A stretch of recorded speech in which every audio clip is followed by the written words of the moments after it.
Shalom, selamat pagi Bapak Ibu yang dikasihi Tuhan Yesus Kristus. Ya, shalom, selamat pagi semuanya.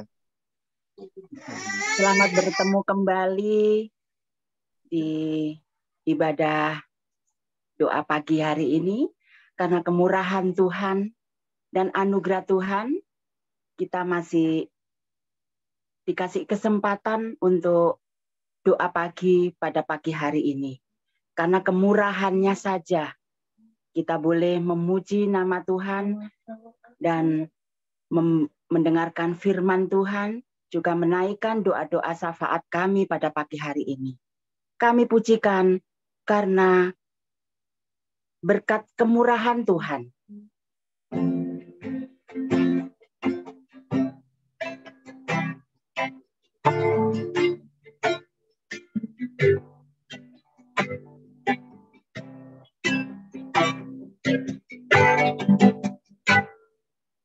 Kau hiasi kehidupanku dengan kemurahan-Mu. Kau rancangkan masa depan penuh dengan harapan. Aku ada saat ini, semuanya karena kasih. Aku hidup dari ini, semua berkat kemurahan-Mu.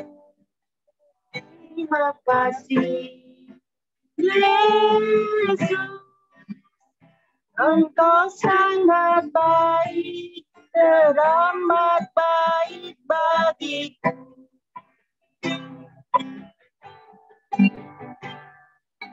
Kau hiasi kehidupanku dengan kemurahan-Mu. Kau rancangkan masa depanku penuh dengan harapan. Aku ada saat ini, semuanya karena kasih-Mu.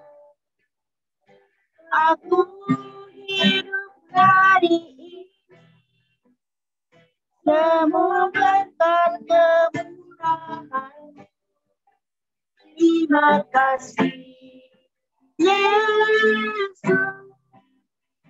Engkau sangat baik, teramat baik bagiku. Terima kasih, Yesus. Engkau sangat baik, teramat baik bagiku. Mari kita bersatu dalam doa. Tuhan Yesus, Bapa Allah kami yang bertahta di dalam kerajaan surga pada pagi hari ini, ya Tuhan. Engkau Allah kami yang sungguh agung dan sungguh baik bagi kehidupan kami, sehingga Engkau masih memberikan nafas kehidupan kami, kesempatan-kesempatan kita bersekutu bersama-sama jemaat-Mu GKMI pengharapan ini, ya Tuhan. Kami mengucap syukur, ya Tuhan, untuk Bapak Ibu yang sudah hadir di Zoom ini. Biarlah Engkau akan berikan Roh-Mu yang sungguh-sungguh hati dan pikiran kami Engkau fokuskan kepada doa pagi ini, ya Tuhan. Sehingga firman-Mu, pujian-Mu, ya Tuhan, sungguh mengagungkan nama Tuhan. Kami menyerahkan doa pagi ini ke dalam tangan kuasa Tuhan. Berkati Tuhan, Engkau akan memberikan ruangan kami masing-masing dengan Roh Kudus-Mu. Engkau sucikan tempat-tempat kami masing-masing. Terima kasih, ya Bapa. Di dalam nama Tuhan Yesus Kristus, kami sudah berdoa dan mengucapkan syukur. Amin.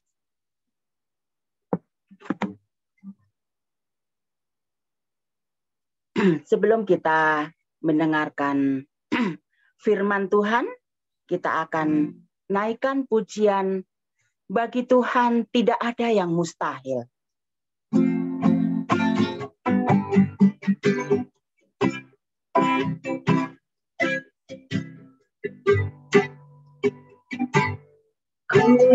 Yakin saat kau berfirman, ku menang saat kau bertindak. Hidupku hanya ditentukan oleh perkataan.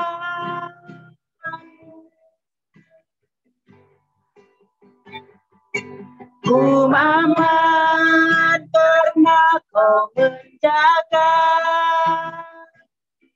Ku awal karena kau menopang. Hidupku hanya ditentukan oleh kuasa-Mu.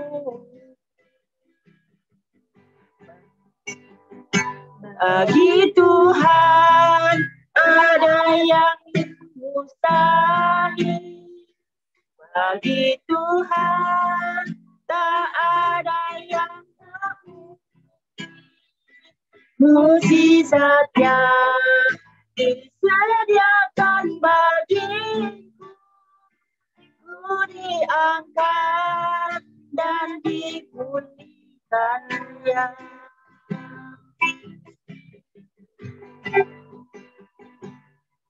Yakin saat kau berfirman,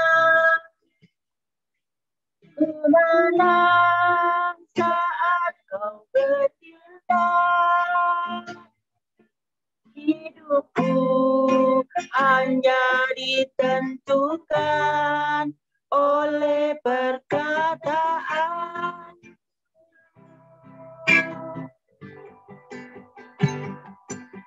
Ku aman karena kau menjaga. Ku kuat karena kau menopang. Hidupku hanya ditentukan oleh kuasa-Mu. Bagi Tuhan tak ada yang mustahil. Bagi Tuhan tak ada yang tak mungkin. Mukjizatnya disediakan bagiku.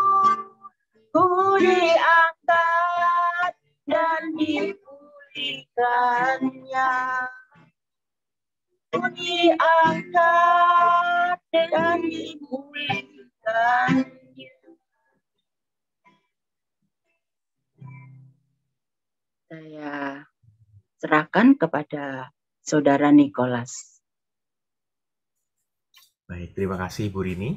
Bapak Ibu, mari sebelum kita bersama-sama merenungkan firman Tuhan, kita mengambil waktu sejenak untuk berdoa mempersiapkan hati. Mari kita sama-sama berdoa. Tuhan Yesus, terima kasih karena pagi hari ini Engkau masih memberikan kami kesempatan untuk boleh bersekutu bersama di dalam Zoom doa pagi ini ya Tuhan. Kami akan bersama-sama merenungkan firman-Mu. Tolonglah kami supaya kami boleh mengerti dan memahami firman-Mu, dan kami boleh melakukannya dalam kehidupan setiap kami. Hanya di dalam nama Tuhan Yesus kami sudah berdoa dan mengucap syukur. Amin. Ya Bapak Ibu Saudara, hari ini kita akan bersama-sama merenungkan sebuah tema, yaitu Tuhan yang berjalan bersama dengan kita. Saya mau ajak kita semua untuk membuka satu bagian firman Tuhan dari Lukas pasal 24, ayatnya yang ke-13 sampai 35. Lukas 24, ayat 13 sampai 35. Satu bagian yang masih berkaitan erat dengan kebangkitan Tuhan Yesus yang baru saja kita rayakan kebangkitannya. Nah, ini karena ayatnya cukup panjang, Bapak Ibu, saya mau minta beberapa dari kita untuk bantu membacakannya. Lukas 24 ayat 13 sampai 35. Nanti kita satu orang akan membacakan 3 ayat ya Bapak Ibu. Jadi satu orang akan membacakan 3 ayat. Nanti saya akan langsung tunjuk, minta tolong beberapa orang untuk bantu membacakannya. Lukas 24 ayat 13 sampai 35. Saya akan membacakannya terlebih dahulu. Yesus menampakkan diri di jalan ke Emmaus. Pada hari itu juga 2 orang dari murid-murid Yesus pergi ke sebuah kampung bernama Emmaus yang terletak kira-kira 7 mil jauhnya dari Yerusalem. Dan mereka bercakap-cakap tentang segala sesuatu yang telah terjadi. Ketika mereka sedang bercakap-cakap dan bertukar pikiran, datanglah Yesus sendiri mendekati mereka, lalu berjalan bersama-sama dengan mereka. Ayat 16-18, minta tolong Bapak Anton untuk boleh bantu bacakan. Tetapi ada sesuatu yang menghalangi mata mereka, sehingga mereka tidak dapat mengenal Dia. Yesus berkata kepada mereka, "Apakah yang kamu percakapkan sementara kamu berjalan?" Maka berhentilah mereka dengan muka muram. Seorang dari mereka namanya Kleopas menjawabnya, "Adakah engkau satu-satunya orang asing di Yerusalem yang tidak tahu apa yang terjadi di situ pada hari-hari belakangan ini?" Terima kasih Pak Anton. Lalu ayat 19 sampai ayat 21. Boleh minta tolong Mbak Dwi untuk boleh membacakan?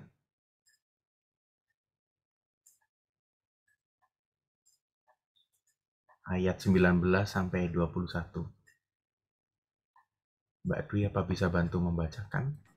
Mohon maaf Kak Niko, saya agak kesulitan. Oke, minta tolong Oma Dani kalau boleh Oma.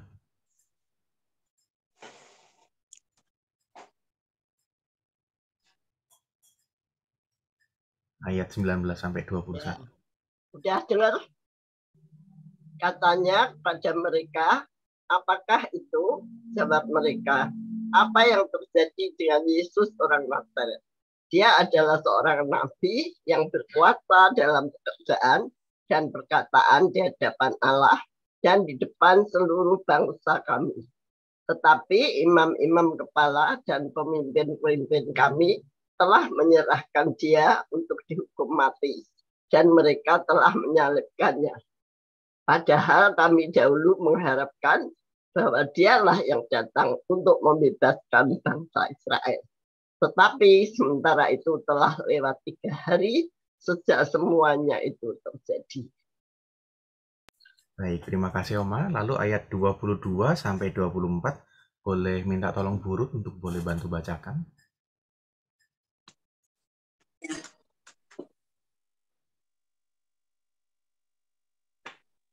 Burut ya Pak? Ya, betul Burut. 22 ayat sampai 24.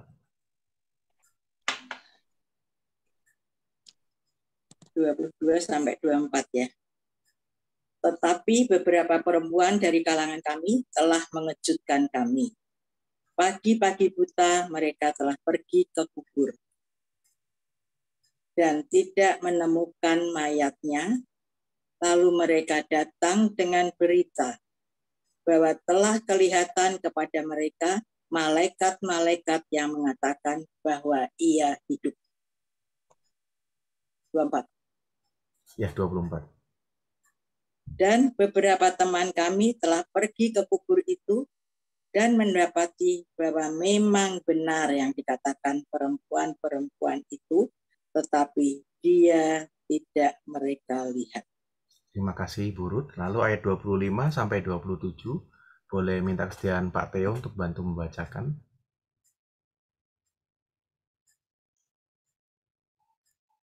Lalu ia berkata kepada mereka, "Hai kamu orang bodoh, betapa lambannya hatimu, sehingga kamu tidak percaya segala sesuatu yang telah dikatakan para nabi. Bukankah Mesias harus menderita semuanya itu untuk masuk ke dalam kemuliaannya?" Lalu ia menjelaskan kepada mereka apa yang tertulis tentang dia dalam seluruh kitab suci, mulai dari kitab-kitab Musa dan segala kitab nabi-nabi. Baik, terima kasih Pak Theo. Lalu ayat 28 sampai ayat 30, minta tolong Bu Rini untuk bantu bacakan.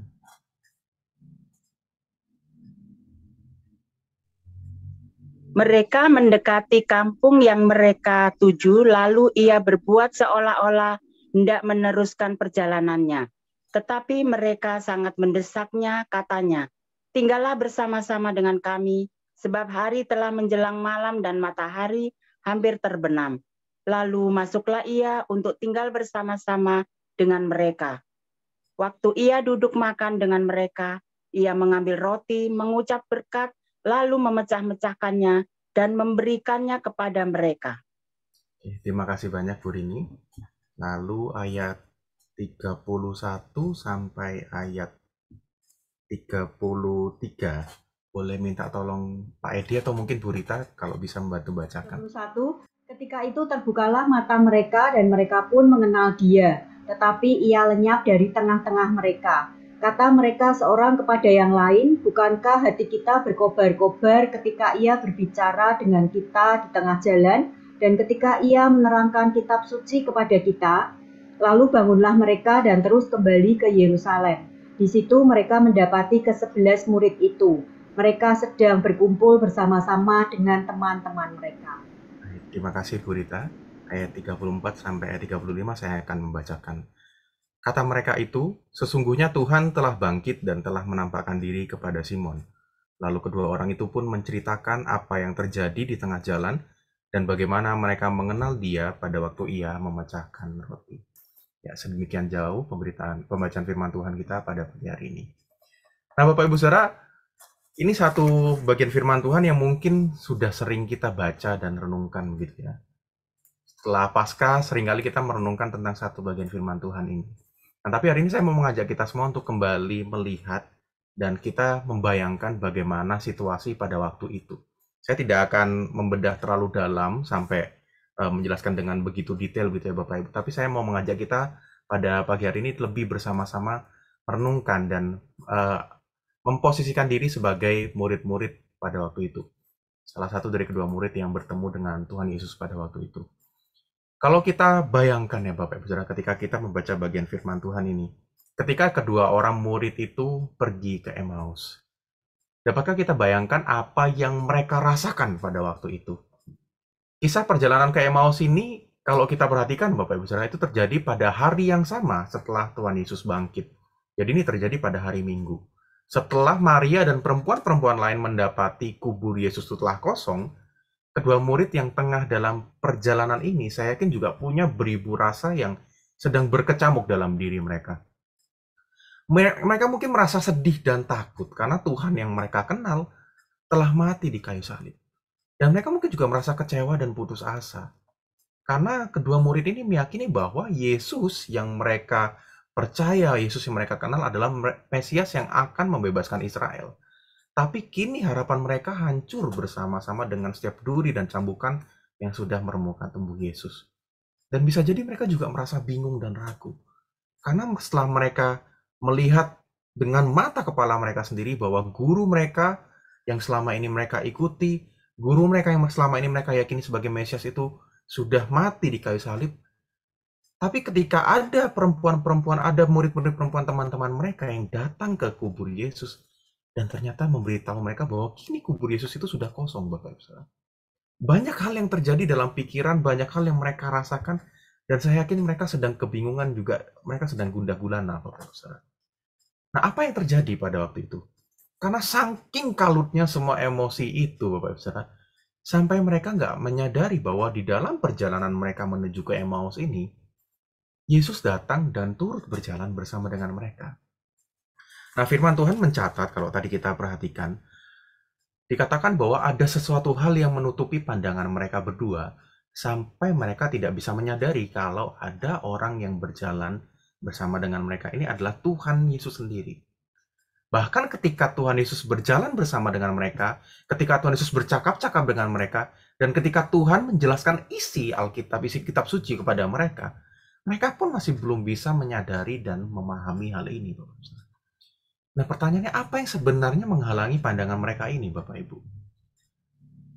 Kalau boleh saya tarik kesimpulan, Bapak Ibu Saudara, sebetulnya sesuatu yang menghalangi mata mereka ini merupakan ketidakmengertian mereka atau kelambanan hati mereka. Ada orang-orang yang beranggapan, ada penafsir yang beranggapan, kenapa kedua murid tadi tidak bisa menyadari? Oh, mungkin karena ada perubahan pada diri Yesus Kristus. Jadi ketika mereka melihat Yesus Kristus itu tidak persis bagaimana penampilan Yesus sebelum kebangkitannya, dan setelah kebangkitannya itu ada perbedaan, Bapak Ibu Saudara. Nah, ada orang-orang yang beranggapan demikian. Nah, tapi kalau dari bagian firman Tuhan yang kita baca tadi, sebetulnya yang menutupi pandangan mereka itu bukan karena adanya perbedaan penampilan dari Yesus tadi, Bapak Saudara, tapi karena ada satu kelambanan hati. Karena adanya ketidakpercayaan mereka terhadap segala sesuatu yang dikatakan oleh Yesus. Dikatakan oleh para nabi-nabi yang selama ini dinubuatkan tentang kebangkitan dari guru mereka itu sendiri, Bapak Saudara. Dan itu terdapat di ayat 25 yang tadi kita sudah baca bersama-sama. Di ayat 25 Tuhan Yesus menegur mereka dengan mengatakan demikian, Bapak Ibu Saudara. Lalu ia berkata kepada mereka, "Hai kamu orang bodoh, betapa lambannya hatimu sehingga kamu tidak percaya segala sesuatu yang telah dikatakan oleh para nabi." Nah, Bapak Saudara, sebetulnya ini yang menjadi alasan utama kenapa dua murid tadi sampai tidak bisa menyadari bahwa yang selama ini berjalan bersama dengan mereka, yang bercakap-cakap dengan mereka, yang menjelaskan tentang Taurat, tentang kitab suci kepada mereka itu adalah guru mereka sendiri, Tuhan Yesus yang sudah bangkit. Nah, saudaraku, ketika saya membaca bagian firman Tuhan ini, satu hal yang saya rasakan dan saya yakini, bahwa rasanya setiap dari kita pun juga memiliki perjalanan ke Emmaus kita masing-masing, Bapak Ibu Saudara. Sebuah perjalanan hidup yang diliputi dengan kecemasan, dengan penuh tanda tanya, dan bahkan mimpi-mimpi yang tidak bisa terwujud. Seperti kedua murid tadi yang begitu hancur hatinya, karena yang awalnya mereka berharap Yesus yang akan membebaskan bangsa Israel. Kita pun mungkin dalam kehidupan kita juga menjadi gentar akan masa depan kita, ketika ada harapan-harapan kita yang tidak tercapai, Bapak Ibu Saudara. Dan seperti kedua murid tadi yang berharap bahwa Mesias yang selama ini mereka harap-harapkan untuk datang itu, Mesias yang mereka harapkan untuk membebaskan Israel, tapi pada akhirnya gagal menyadari bahwa sesungguhnya kematian dari Mesias itu, kematian dari guru mereka itu, bukan untuk membebaskan Israel secara politik atau secara jasmani, tetapi membebaskan mereka semua termasuk kita dari belenggu maut dan dosa. Nah, Bapak Saudara, di dalam kehidupan kita pun terkadang sama seperti murid tadi. Kadang kita terlalu sibuk untuk berupaya mencari jawaban di tengah segala masalah yang kita hadapi. Kita berusaha mencari cara, mencari jawaban, tapi kita lupa untuk mengikut sertakan Tuhan di dalam setiap aspek kehidupan kita. Bahkan di dalam setiap masalah kita. Dan sama seperti kedua murid tadi, terkadang mata kita juga terhalang oleh banyak hal, sama seperti Kleopas dan temannya. Nah, Bapak Saudara, kita seringkali menghadapi segala sesuatu, menghadapi masalah-masalah dan pergumulan yang kita alami ini dengan cara-cara kita sendiri. Dan pada akhirnya mata kita terhalang oleh banyak hal, dan kita tidak menyadari bahwa sebenarnya Allah sudah berjalan bersama-sama dengan kita di dalam setiap masalah dan pergumulan kita ini. Terkadang kita terlalu berfokus dengan masalah yang ada di hadapan kita, terlalu berfokus dengan pergumulan yang ada di hadapan kita, sampai-sampai kita lupa untuk kembali melihat kepada firman Tuhan. Terlalu jelasnya masalah yang ada di hadapan kita itu, sampai-sampai itu mengaburkan kebenaran firman Tuhan yang selama ini kita percayai, yang selama ini kita pegang di dalam kehidupan kita. Dan di dalam kehidupan kita pun, terkadang kita juga dengan begitu mudahnya terseret bersama dengan harapan-harapan yang mungkin sudah surut, yang mungkin sudah hilang. Sehingga kita tidak menyadari bahwa sesungguhnya tangan Tuhan itu tidak pernah berhenti terulur untuk merangkul kita semua. Nah, saudaraku yang terkasih, pengalaman di jalan ke Emmaus yang dialami oleh kedua murid tadi, oleh Kleopas dan juga temannya ini, saya yakin ini adalah sebuah model perjalanan yang Yesus juga buat untuk setiap kita di saat ini. Di dalam perjalanan ke Emmaus ini, kalau kita baca tadi Bapak Ibu, hanya satu murid yang disebutkan namanya. Kalau kita baca, cari di dalam Alkitab, hanya satu murid yang disebutkan namanya, yaitu Kleopas. Sedangkan yang satu tidak disebutkan. Nah, kita mungkin tidak tahu apa sebenarnya tujuan dari penulis Alkitab ketika menyebutkan hanya ada satu orang murid namanya ini. Tetapi satu hal yang saya yakini adalah ketika kita membaca firman Tuhan hari ini, saya yakin juga Tuhan ingin kita terlibat di dalam pengalaman perjalanan ke Emmaus ini. Dan perjalanan ke Emmaus ini seharusnya juga membawa kita kepada suatu kesadaran bahwa kitalah murid yang tidak disebutkan namanya itu. Karena perjalanan ke Emmaus ini adalah perjalanan kita semua, Bapak Ibu Saudara. Perjalanan ke Emmaus ini adalah perjalanan tentang aku, tentang Bapak Ibu Saudara semua, tentang kita dan Tuhan. Tuhan Yesus mengundang kita untuk kembali berjalan bersama dengan Dia. Dia Sang Immanuel yang selalu beserta kita itu rindu untuk bisa terus menemani dan hadir dalam setiap langkah, dalam setiap jalan kehidupan kita. Setiap langkah kalu dan mungkin kita jalani dengan tertatih yang kita tempuh. Yang ada di dalam setiap perjalanan yang mungkin begitu menakutkan bagi kita semua, Bapak Ibu Saudara. Marilah kita ingat bahwa Ia selalu ada bersama-sama dengan kita. Bahwa Ia, Yesus yang sudah bangkit itu, juga senantiasa berjalan bersama dengan kita. Ia adalah Tuhan yang mau bercakap-cakap dengan kita, yang mau tinggal dan makan bersama kita, untuk kembali membangkitkan kesadaran kita bahwa tidak ada mawar yang tidak berduri, tidak ada langit yang selalu biru, dan tak semua jalan itu tanpa kerikil, dan tidak ada laut yang tidak bergelombang. Ia ingin kembali mengingatkan kita bahwa memang kehidupan kita akan selalu dipenuhi dengan masalah, selalu dipenuhi dengan pergumulan, bahwa memang kehidupan kita pasti akan dibumbui dengan berbagai hal yang mungkin menyakitkan hati kita, yang mungkin akan memberatkan diri kita. Akan ada penderitaan-penderitaan yang tidak mungkin untuk kita hindari, Bapak Ibu. Tapi Tuhan Yesus kembali hidup, Tuhan Yesus bangkit, juga untuk kembali meyakinkan kita semua, bahwa Ia adalah Tuhan yang selalu menemani kita di sepanjang jalan hidup kita, dan bahwa Ia adalah Tuhan yang senantiasa berjalan bersama dengan kita. Bapak Saudara, ketika kita kembali membaca firman Tuhan hari ini, marilah kita ingat bahwa di dalam perjalanan ke Emmaus ini, Tuhan Yesus bukan hanya berjalan mendampingi kedua murid tadi, tapi Tuhan Yesus yang sudah bangkit dan hidup itu juga senantiasa berjalan mendampingi kita semua, mendampingi engkau dan juga saya dalam setiap pergumulan kehidupan yang kita lalui.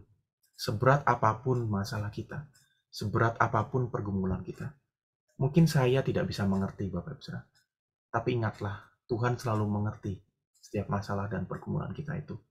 Dan ingatlah juga bahwa Dia akan selalu menyertai dan menemani kita dalam setiap langkah-langkah kehidupan kita. Kiranya ini boleh terus kita ingat, percaya, dan kita imani di dalam kehidupan kita. Dan ketika kita kembali mengingat kebangkitannya di dalam kehidupan kita, kiranya kebangkitannya itu juga boleh terus membangkitkan rasa percaya kita kepada Tuhan. Sehingga kita pun boleh menjalani kehidupan kita dengan tidak takut dan gentar. Karena kita tahu, kita yakin dan percaya, kita punya Tuhan yang selalu menemani dan berjalan bersama dengan kita. Amin. Mari kita berdoa, Bapak Ibu Saudara. Tuhan Yesus, terima kasih untuk firman Tuhan hari ini. Firman Tuhan yang kami boleh kembali baca dan renungkan bersama-sama, Tuhan. Bapa, kami memiliki masalah kami masing-masing. Setiap kami pribadi lepas pribadi punya pergumulan yang mungkin tidak bisa kami sampaikan kepada satu sama lain. Tapi kami sadar, kami yakin dan percaya Engkau mengetahui semuanya itu. Ketika kami kembali merayakan kebangkitan-Mu beberapa waktu kemarin, ajarlah kami juga untuk boleh terus mengingat Tuhan, bahwa melalui kebangkitan-Mu, melalui Engkau yang boleh kembali hidup ini Tuhan, Engkau juga mengajak kami untuk boleh kembali bangkit dari setiap keterpurukan kami, dari setiap masalah-masalah yang kami hadapi. Engkau mengajak kami untuk boleh kembali bangkit, kembali tegap, berjalan bersama dengan Engkau ya Tuhan. Karena kami punya Engkau Tuhan yang hidup, Tuhan yang selalu berada di sisi kami, Tuhan yang selalu menemani kami. Ajarlah kami untuk boleh terus mengingat hal itu Tuhan, sehingga kami pun boleh menjalani hari-hari kami dengan hati yang penuh sukacita, dengan pandangan yang boleh terus tertuju kepada harapan yang Engkau berikan kepada kami. Sehingga kami pun boleh menjalani hari-hari yang berat di tengah dunia yang begitu sesak dan berat ini Tuhan, dengan hati yang boleh terfokus kepada Engkau semata ya Tuhan. Hanya di dalam nama Tuhan Yesus, kami mau menyerahkan setiap kami ke dalam tangan-Mu. Amin. Saya serahkan kembali kepada Ibu Rini.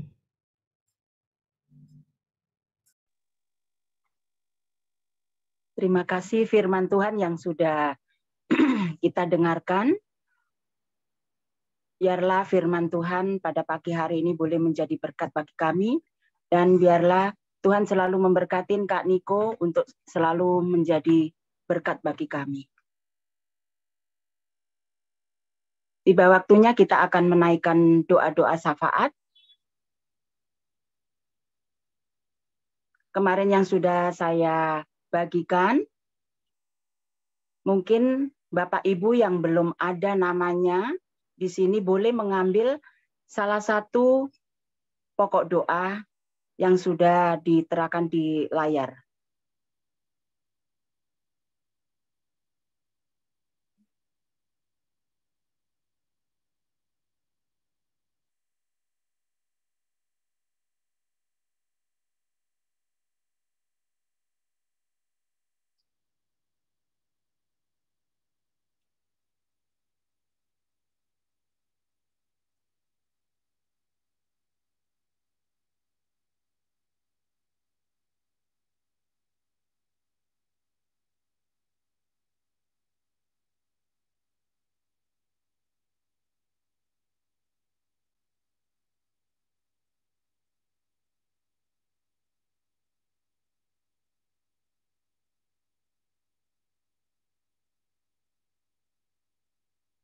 Sebelum kita naikkan doa syafaat pada pagi hari ini, biarlah kita tidak henti-hentinya menaikkan setiap pergumulan, khususnya jemaat kita, dan biarlah kita sabar untuk mendapatkan jawaban dari Tuhan, karena semua itu, setiap doa-doa kita, jawaban dari Tuhan tidak bisa kita yang mengaturnya.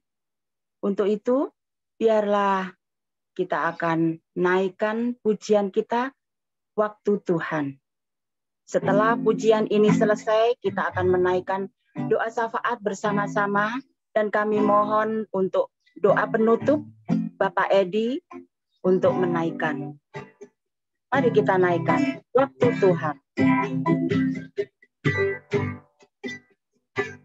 Bila kau izinkan sesuatu terjadi, ku percaya semua untuk kebaikanku. Bila nanti telah tiba waktunya, percaya kuasa-Mu memulihkan hidupku. Waktu Tuhan pasti yang terbaik, walau kadang tak mudah dimengerti. Lewati cobaan, ku tetap percaya waktu Tuhan pasti yang terbaik.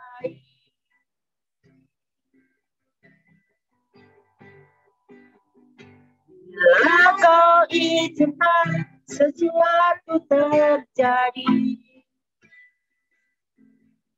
ku percaya semua untuk kebaikanku.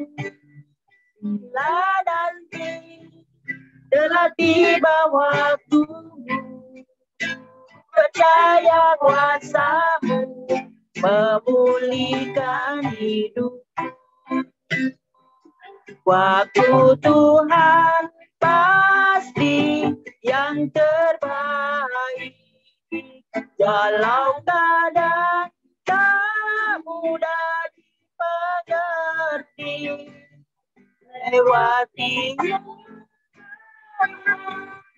ku tetap percaya waktu Tuhan pasti yang terbaik. Lewati cobaan, ku tetap percaya waktu Tuhan pasti yang terbaik. Akhir ini kami berdoa, untuk seluruh jemaat yang pengharapan dimanapun kami berada. Ada pimpinan Tuhan yang nyata, ada hikmat Tuhan yang menyertai kami, dan ada berkat Tuhan yang melimpahi kami. Biarlah semuanya ada di dalam damai sejahtera Tuhan. Apapun yang dipikirkan, dikatakan, dan dilakukan hanya menyenangkan dan memuliakan nama Tuhan. Terima kasih ya Tuhan. Di dalam nama Tuhan Yesus Kristus, Allah kami yang hidup, kami berdoa. Amin. Kita pujikan Bapa, terima kasih. Bapa, terima